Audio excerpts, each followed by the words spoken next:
Hello friends, welcome back to my YouTube channel.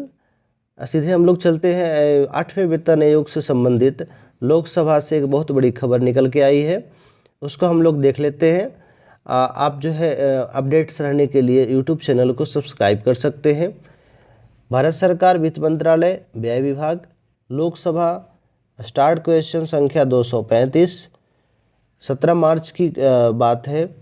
सुश्री कंगना रनौत और श्रीमती साजिदा अहमद ने भारत सरकार के वित्त मंत्री से क्वेश्चन किया है कि 8वें वेतन आयोग से संबंधित वित्त मंत्री यह बताने की कृपा करेंगे कि क्या सरकार ने केंद्र सरकार के कर्मचारियों के वेतन और पेंशन में संशोधन के लिए 8वें केंद्रीय वेतन आयोग का गठन किया है। पहला क्वेश्चन गठन से संबंधित। दूसरा क्वेश्चन है, यदि हाँ तो आयोग के विचारार्थ विषय और सरकार को इसकी रिपोर्ट प्रस्तुत किए जाने की निर्धारित समय सीमा सहित तत्संबंधी ब्यौरा क्या है। उसके बाद 7वें केंद्रीय वेतन आयोग के स्तर पर केंद्र सरकार के ऐसे कर्मचारियों और पेंशन भोगियों की अनुमानित संख्या कितनी है जिनके 8वें केंद्रीय वेतन आयोग से लाभान्वित होने की संभावना है, और उड़ीसा जैसे देश भर में इससे उपभोग और आर्थिक विकास को किस प्रकार बढ़ावा मिलने की संभावना है। चौथा क्वेश्चन है, क्या 8वें केंद्रीय वेतन आयोग की सिफारिशों के कार्यान्वयन से सरकार पर वित्तीय बोझ बढ़ने की संभावना है, यदि हाँ तो तत्संबंधी ब्यौरा क्या है। और उसके बाद एक क्वेश्चन है, क्या सरकार ने राजकोषीय नीतियों और सरकारी व्यय पर 8वें केंद्रीय वेतन आयोग के प्रभाव का आकलन के लिए कोई अध्ययन किया है या कर्मचारी संघों, पेंशन भोगियों और अन्य हितधारकों के साथ कोई परामर्श किया है। इसके जवाब में वित्त मंत्री निर्मला सीतारमण जी ने क्या जवाब दिया है, आप उसको देखेंगे। गठन से संबंधित सरकार द्वारा 8वें केंद्रीय वेतन आयोग का गठन करने का निर्णय लिया गया है। इस संबंध में यथा समय पर निर्णय लिया जाएगा। अभी इसकी जो है कोई शेड्यूल डेट नहीं आया है। उसके बाद 7वें वेतन आयोग में कितने ऐसे कर्मचारी हैं जो 8वें वेतन आयोग में लाभान्वित होंगे। ऐसे कर्मचारियों की संख्या 36,57,000 है और पेंशन भोगियों की संख्या 33,91,000 के आसपास है।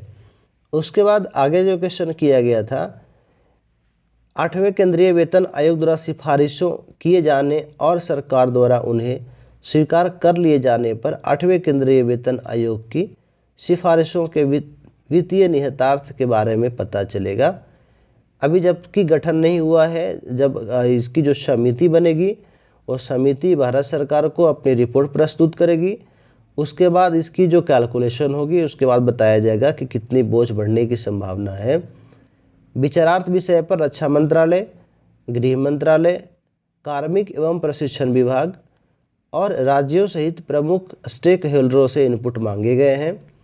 8वें केंद्रीय वेतन आयोग द्वारा सिफारिशें किए जाने और सरकार द्वारा उन्हें स्वीकार कर लिए जाने के बाद ही 8वें केंद्रीय वेतन आयोग के प्रभाव का मूल्यांकन किया जा सकता है।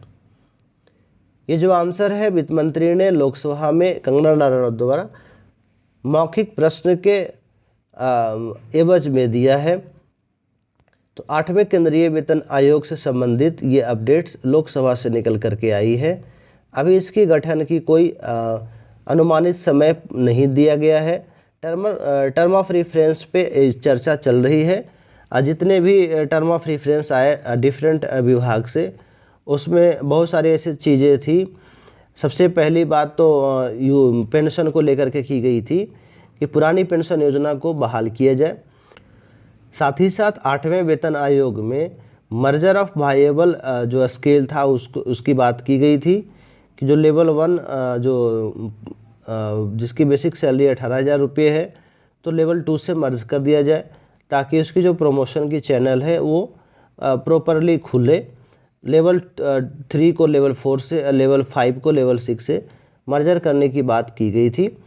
उसके साथ ही साथ चिल्ड्रन एजुकेशन अलाउंस में इनकी जो 12वीं तक की जो डेडलाइन थी उसको बढ़ा करके पोस्ट ग्रेजुएशन तक करने की बात की गई है। कम्यूटेशन ऑफ पेंशन की बात की गई है, उसके बाद रिवीजन ऑफ पेंशन की बात की गई है। बहुत सारी चीज़ें टर्म ऑफ रेफरेंस में NCJCM स्टाफ साइट की तरफ से सरकार को सौंपा गया है और DOPT की तरफ से उसके संबंध में आश्वासन भी दिया गया था। तो 8वें वेतन आयोग से संबंधित जो भी अपडेट्स निकल के आएगा उसके बारे में हम लोग चर्चा करते रहेंगे। तो आज के लिए इतना ही, मिलते हैं अगले वीडियो में, तब तक के लिए अपना ख्याल रखें। Thank you.